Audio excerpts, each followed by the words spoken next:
कि खुजनेर के नगरवासी बड़े शांति से कथा का श्रवण करते। एक बार जोरदार ताली बजाओ। फिर खुजनेर के लोग तो बहुत कम आ रहे हैं, बहुत कम आ रहे हैं खुजनेर के। तो ये तो आसपास का चाटकन पाट क्या है, एक है अनांगा उनांगा। खुजनेर का तो कहाँ दिखे, खुजनेर का नहीं, बहुत कम है। भी तो मस्त है माया में। उन्हें फर्क ही नहीं कि क्या आनंद हो रहा है, भाई आनंद तो अपन जाने।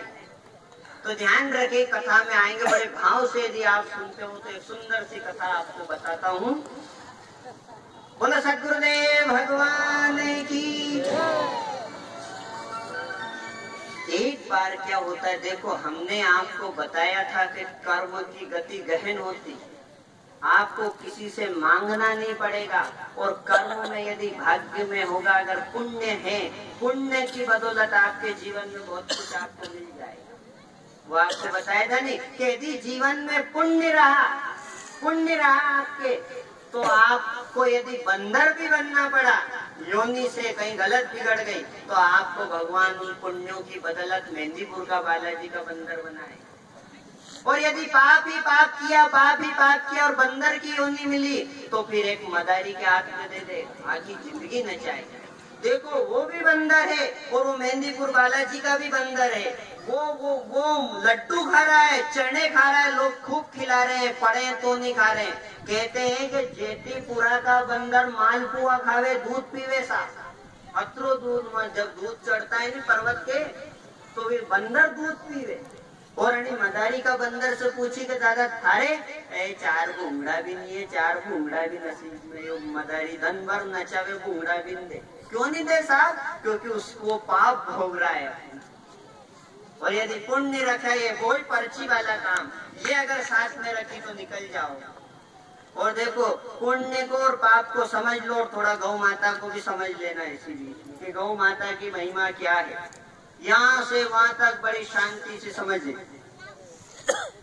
एक बार एक राजा ने अपनी सभा में एक प्रश्न किया, बड़े ध्यान से समझे। क्या प्रश्न किया? उस राजा ने बड़े बड़े मंत्री महात्मा, भारी सभा लग रही थी, उस सभा में पूछा कि बताओ मैं किस पुण्य से राजा बना, आखिर मैंने क्या पुण्य कर दिया कि इतना बड़ा राजा बना। देखो आप कुछ भी मानो, लक्ष्मी तो पुण्य ही से मिलती है।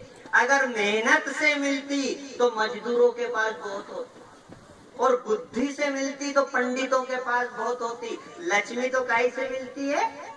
पुण्य से। आपके घर में यदि कोई अच्छा लड़का हुआ, बड़ी अच्छी औलाद है, तो समझना कि मेरा जरूर कोई नसीब हुआ होगा जो कलयुग में इतनी अच्छी औलाद आ गई, जो सेवा कर रही है।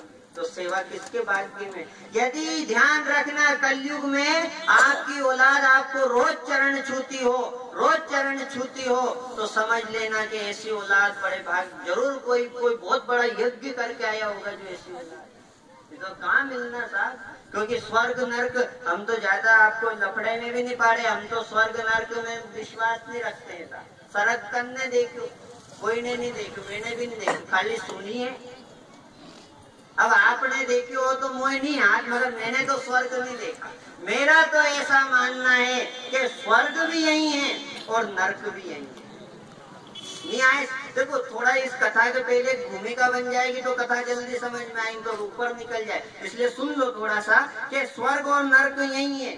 एक पंडित जी जा रहे थे, काशी से पढ़कर जा रहे थे, और पानी की वर्षा होने लगी, तो एक मकान के नीचे खड़े हो गए 8वीं में। वो मकान एक वेश्या का था, ऊपर लिखा था वेश्या। अब उन पंडित जी थोड़ी देर ही खड़े हुए थे, तभी एक अर्थी निकली, मरिया मना के ले जा रहे थे जलाने के लिए। और जब जा रहे थे तो वो अर्थी जब निकली तो बहुत सारे लोग जा रहे थे। उन्हीं वेश्या ने मेड़ी पे से खड़ा होकर अपनी दासी से कहा, हे दासी, जब पता तो करके आई वो मरियो जो आदमी नरक गयो कि सरक गए।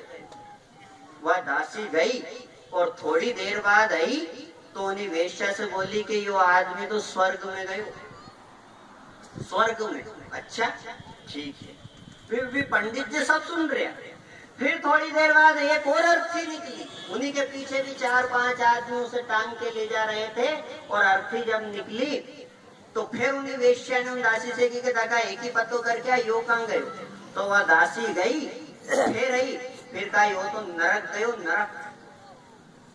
तो भी पंडित जी नीचे विचार करवा लगा कि मैंने हमारी आखिरी जिंदगी काशी जी में कर दी, पर यो पतो नहीं कर पायो कि आदमी मरिया बात कहाँ जावे। और अन्य वेश्या ने केवल 2 मिनट में कर लियो पतो, वो आगे जिंदगी होगी। तो उन्होंने फाटा खटखटाया और उन्हें वेश्या को बुलाया। उन्हें बोलो महाराज एक बात बता भाई, मैंने पोथी पढ़ के आखिर जिंदगी कर दी, मुंह नहीं पतो कर पायो कि आदमी मरे जदे नरक जाए सरक जाए, तेने कसा पतो कर ली कि मुंह तो कही दे दासी भेजी थी, ऐसे पूछो। उन दासी से पूछी कारी तूने कसा पतो कर ली। तो वो दासी बोली कि जो पहली अर्थी आई थी वो स्वर्ग गई। उनने कैसे कि उसके पीछे जो आदमी थे वे रोता जा रहा था और यूं कहता जा रहा था कि अरे भगवान ऐसा धर्मात्मा आदमी कहाँ क्यों कहीं करी रे परमात्मा थे। ये सदैव धर्म का काम में आगे रहता था, गो सेवा सदैव आगे से आगे करता, कहीं धर्म का काम भी करता तो बिल्कुल आगे से आगे, भले ही वो पैसा नहीं होता तो झाड़ू ही लगाता पंडा।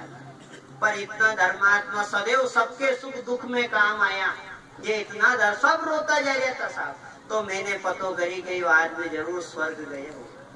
और जो पीछे का जो दूसरी आरती थी वह नरक गई। उन्हें क्यों कि ओके जो पीछे जा रहे थे वो लोग कहते जा रहे थे कि अच्छो पाप कटियो। सारा गांव में दारू पी के तामा करतो थे, कति धर्म का काम नहीं करे डाकी ने, जो ऐसे भी बोलते हैं ना कि ये ना कभी धर्म का काम नहीं करे, अच्छो पाप कटियो। तो मैंने विचार कर लिया कि ये आदमी नरक गया। ध्यान रखना, जिस घर में सब भाई बहन बैठकर बड़ा भाई छोटा भाई माता पिता का चरण छुए, बच्चा भी दादा दादी का चरण छुए, सब शाम को बैठकर भगवान की आरती करे, सब हिल मिल के भगवान को भोग लगावे, गाय को ग्रास देवे, सत्संग सुने, सास बहू बैठकर जिस घर में सत्संग सुनती हो, कथा भागवत होती हो, सब भाई उठकर जय श्री कृष्णा करते हो, समझ लेना वो घर इस धरती पर स्वर्ग है। और जिस घर में सुबह से उठते ही से ककर ककर ककर ककर करके जो लड़ियां करे छोटी छोटी बातान पे, समझ लीजो कि यो जीतो जी नरक है, नरक। स्वर्ग नरक कोई दूसरा थोड़ी है, सब यही है। इसीलिए प्रेम भाव से रहो। देखो समझ लो, थोड़ी देर से उस राजा ने सभा में प्रश्न किया कि बताओ मैं किस पुण्य से राजा बना। आखिर मैंने ऐसा क्या पीपला पूछ दिया कि इस जन्म में राजा बना। 1 लाख खंड और 1000 भूखंडों का मेरा राज्य है। सोने चांदी के पलंग पे सोता हूँ, सोने की चप्पल पहनता हूँ, बेटा पुत्र पत्नी सब आनंद है। आखिर ऐसा मैंने क्या पुण्य करता है? क्या हुआ साहब? कोई जवाब नहीं दे सका। सारे महात्मा किताब देखता देखता थक गया कि इसको क्या जवाब दे, क्या जवाब दे। उन्हें साहब हमें तो नहीं आना, आपने कहीं पुण्य करो। थोड़ी देर बाद एक साधु आया। राजा ने उस साधु से पूछा कि भाई बता मैंने क्या पुण्य कर दिया कि इतना बड़ा राजा बना। उस साधु ने कहा, देखो बड़े ध्यान से समझ लो पीछे तक। उस साधु ने कहा कि महाराज मुझे तो नहीं पता कि आपने क्या पुण्य कर दिया, पर यहाँ से 100 कदम दूर जाओ, एक महात्मा मिलेंगे, वो महात्मा आपको बता देंगे कि आपने क्या पुण्य किया। अच्छा जाओ? हाँ। क्यों? वो महात्मा बड़े शक्तिशाली है, चिता की अग्नि की चिता सजा रखी है और उस अग्नि के बीच में बैठकर तपस्या करते हैं और 12 महीना अंगारा खावे, रोटियां नहीं खावे। अंगारा हेड़ अंगारा खाते। इतने सिद्ध महात्मा है, उनके पास जाओ, वो बताएंगे कि आपने क्या पुण्य किया। राजा ने आश्चर्य करके साहब वहां गया और उन महात्मा के पास जाकर देखा तो वास्तव में उन महात्मा ने गोली सजा रखी और बीच अग्नि में बैठकर तपस्या कर रहा है और 12 महीने अंगारे खाता है। अच्छा। राजा ने जैसे देखा तो प्रणाम किया और उनसे पूछा उन महात्मा से, अरे महात्मा आप तो बड़े सिद्ध हो, हम तो आग के हाथ नहीं लगा सका, आप अग्नि को खा रहे हो, इतना सिद्ध। फालतू बात मत कर, तपस्या में विघ्न मत पहुंचा। तू तो ये बता काय के लिए आया तू यहाँ, और जा तेरा जवाब सुन के। उस राजा ने कहा कि बताओ मैंने क्या पुण्य किया कि इतना बड़ा राजा बना, इतना बड़ा राजा बना। उनने ध्यान लगाया उन महात्मा ने, तो उनने की कि मेरे पास तो इसका उत्तर नहीं, तो थोड़ी आगे और जा, एक और महात्मा मिलेगा। उनने कहा वो कि वो 12 महीना पानी में रहता है, और पानी पे तो ऐसा चले जैसा पुल बांध दी हो। अच्छा, वो 12 महीना पानी पीता है, और उसके विषय में लोग कहते हैं कि अड़ बांधू बड़ बांधू बड़का बांधू भरा, भरी नदी में चौपड़ खेले महावीर का चेला। कि जब नदी आवे नहीं, जब तो वो बैठ के चौपड़ खेलता है, चौपड़ बीच नदी में। इतना सिद्ध है, उसके पास जा, वो बताएगा। राजा गया साहब, तो क्या देखता है कि एक महात्मा बीच नदी में चौपड़ खेल रहे हैं और मस्त है, 12 महीना पानी पीते हैं और कुछ नहीं खाते। उनको प्रणाम करके कहा महात्मा जी बताओ मैंने क्या पुण्य किया। उनने भी मना कर दी कि मेरे पास इसका उत्तर नहीं। तो उन्हें राजा ने की कि जब आप अपने से बड़ी बात नहीं बता सको तो क्यों खोटी हो रहा बहर में पानी में क्यों लौट रहे? सिद्धि तो आपके पास अतरी है और आप जरा सी मेरी बात नहीं बता सको। मैं चिंता मत कर दादा, थोड़ी शांति तो रख, थोड़ी आगे और जा। एक नगर आएगा और नगर में एक सेठ है, उस सेठ के घर अभी अभी एक लड़का जन्मेगा। वो लड़का होते ही मर जाएगा। वो लड़का बताएगा तूने क्या पुण्य किया। ठीक है साहब। राजा गया, पूछता गया फलाना सेठ जी, फलाना सेठ जी, फलाना सेठ जी का पता पूछता पूछता वहाँ गया। वहाँ जाकर जैसे ही पता किया तो वहाँ तो माला टंगरीन, फूल बिखरे और दीपक लग रहे और शेने बजरी, ढोल डमका। पूछी साहब कहीं है? ज्ञान सेठ जी के औलाद में थी, आज एक लड़का जन्म लिया है। अच्छा ठीक है साहब। अब क्या हुआ कि थोड़ी देर बाद उन्हें लड़का एक हिचकी आई और वो खत्म हो गया। रोज सेठ के घर मातम छा गया। वो राजा तो वहीं पट्टी पे बैठ गया चुपचाप। थोड़ी देर में उस राजा के यहाँ मातम छा गया, लोग रोने धोने लगे। सबने की जैसे ईश्वर की इच्छा अब इसको गाड़ किया जाओ, क्योंकि नवजात शिशु को गाड़ा जाता है, भूमि दी जाती है, संस्कार दाह संस्कार नहीं होता। ठीक है, उस लड़के को गए और भूमि गाड़ कर, भूमि खोद कर उसमें गाड़ दिया। राजा पीछे से गया और राजा ने उस लड़के को निकाल कर, जब उस लड़के में एकदम प्राण आ गए और प्राण आकर उस लड़के ने पूछा बताइए आपने मुझे क्यों जगाया चिर निंद्रा से, मैं तो मौत में सो रहा था, क्यों जगाया मुझे? तो उस राजा ने पूछा कि बता मैंने क्या पुण्य कर दिया कि इतना बड़ा राजा बना। वो लड़का कितनी अच्छी बात कहता है, आप पीछे तक समझ लेना बड़े भाव से। वो लड़का कहता है कि महाराज, जो आप पहला साधु मिला था ना, वो अग्नि पर, जो अग्नि की तपस्या कर रहा था। हाँ हाँ मिला था। एक वो पानी वाला साधु मिला था जो पानी पर चलता था। हाँ मिला था।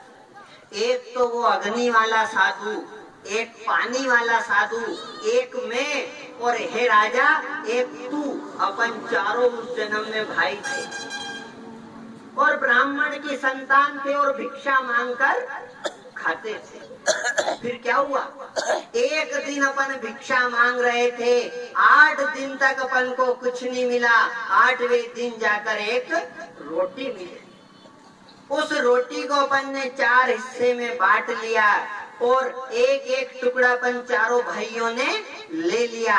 और जैसे ही उसको खाने वाले थे, एक बीमार दुखी, एक बूढ़ी एक गाय अपने पास आई और वो गौ माता अपन से बोली, अपने बड़े बड़े भाई से बोली कि ए साधु, ए ब्राह्मण, तू तो बड़ा हट्टा कट्टा है, आज रोटी नहीं खाएगा तो भी चल जाएगा, मगर मैं तो मर जाऊंगा, ये रोटी मुझे दे दे, बड़ी भूख लगी। तो अपना बड़ा बड़ा भाई बोला उस गौ माता से कि चल भाग यहाँ से, ये रोटी का टुकड़ा तुझे दे दूंगा तो कहीं वो अग्नि खाऊंगा। तो वो अन्य जन्म में अग्नि खाए हुए। दूसरे वो गाय दूसरे महात्मा के पास गई और उनसे कहा, महाराज, ए ब्राह्मण देवता, आप ये रोटी का टुकड़ा मुझे दे दो। तो उनने मना कर, अरे तुझे रोटी का टुकड़ा दे दूंगा तो कहीं मुंह पानी पीऊंगा नहीं। तो इस जन्म में उसको पूरा पानी दिया भगवान ने, खूब पिया, आपको तालाब दे दियो तो।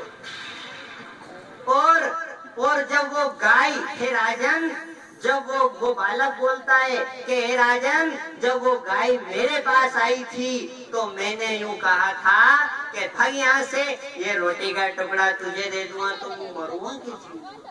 तो हे राजन, जनी भी घर जा रहे हो, थोड़ी देर जीवित रह रही हो और मर रही हो, थोड़ी देर जीवित रह रहे हो और मर रहे हो। और हे राजन, वो रोटी का टुकड़ा तूने उस गाय को दे दिया था, उसी के पुण्य के प्रताप से तू इतना बड़ा राजा बना और हम कर्म हो गए।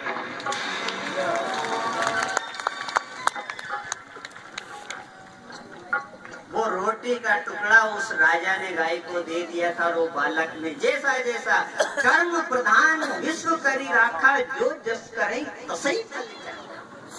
वो तो बात पक्की है साहब, आप कस्ती कर लो, वो लोग कर्म में जो लिख दिया वही, और वो भाग्य कर्म सुधारो। तो गौ माता सहज नियत की सेवा तो करके देखो, इसके आशीर्वाद से जो होगी लहर चलेगी, देखो।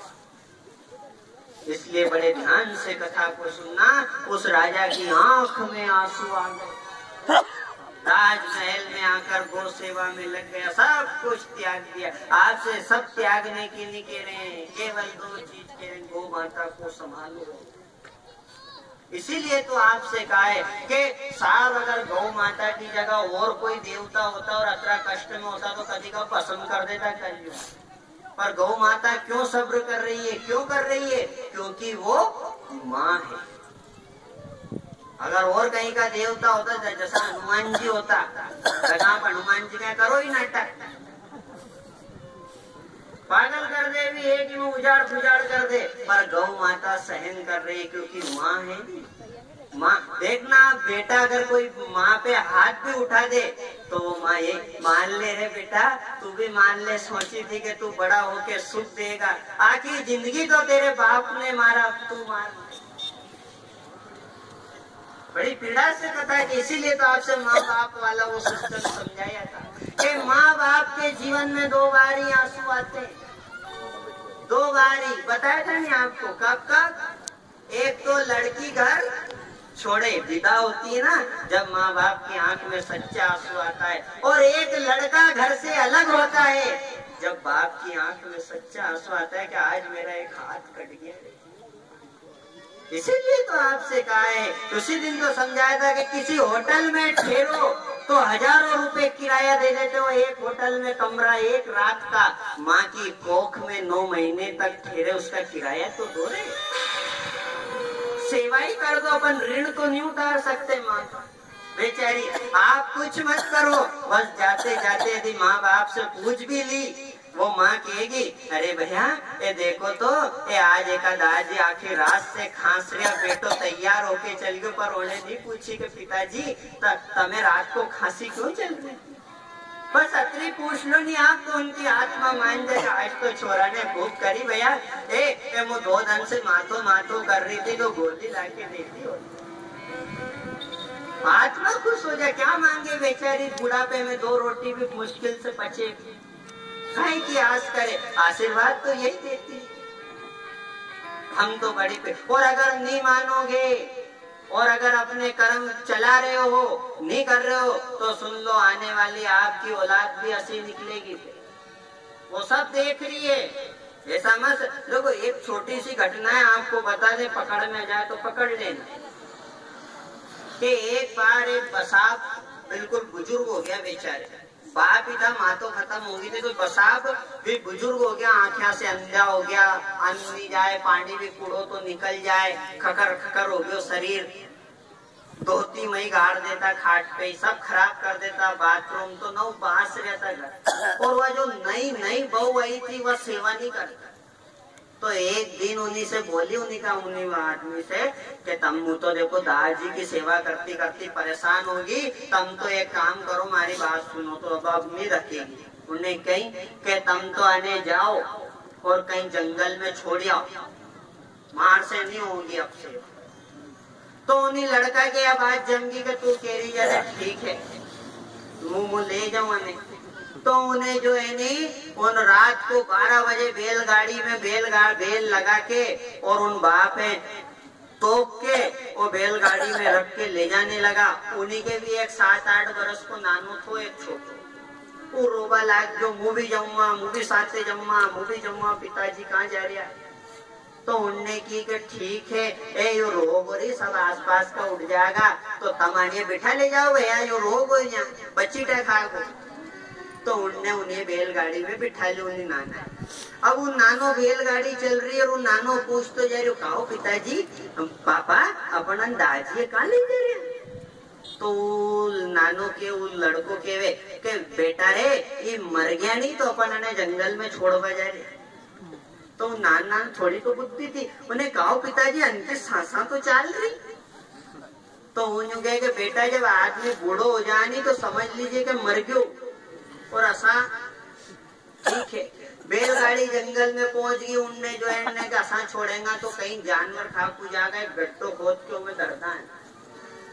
तो उसने एक गड्ढा खोदा और गड्ढा खोद कर उस लड़के को उसका जो नाना था 7-8 बरस का उसे की नाना तू नहीं खड़ो रही जे मुँह अत्र दाजी लेके आ रही। और वो तो नान गयो और वो छोटो सो छोरो वक्त कुदाली हाथ में लेकर एक और गड्ढो खोद बलाया। तो वो आयो अत्रे दाजी लेके तो उन्हें पूछी कारे वहां धूल मिट्टी में कहीं कर रही तू अनंत चल मैं गाड़ी में बैठ। उन्हें कहा मुँह भी एक गड्ढो खोद रही। उन्हें क्यों कि तुम्हारे वास्ते तम भी तो बूढ़ा होगा देखो तुम पानी हो गया पसीना में मुँह अभी से खोद के तैयार रखो। उन्हीं के बुद्धि आएगी साहब तुरंत दाजी गाड़ी में पटक के गन्ने आयो। तो उन्हीं मैडम ने पूछी कि कहो तुम्हारा आने नहीं करने रख के आया तुम वापस ले आया सेवा कर दे नानो अपनो 2 जनान को गट्टो बोध रहे तो अभी भी मौको है आप आए हैं तो कोई खरी बात खरी तो निकलेगी साहब थोड़ी तो आपको चोटेगी मगर ध्यान से। हमने पहले दिन बताया था सोच लो यूं सासू कहीं है बापी तोड़ा तन की आधा टांगड़ा तो ही उन्हें मसान डाल कर दो सेवा पर अपने घर में शांति हो। इसीलिए तो कहा है परमात्मा से जुड़कर रहो। देखो आप भावना तो इसीलिए तो हे माता पिता की सेवा करो।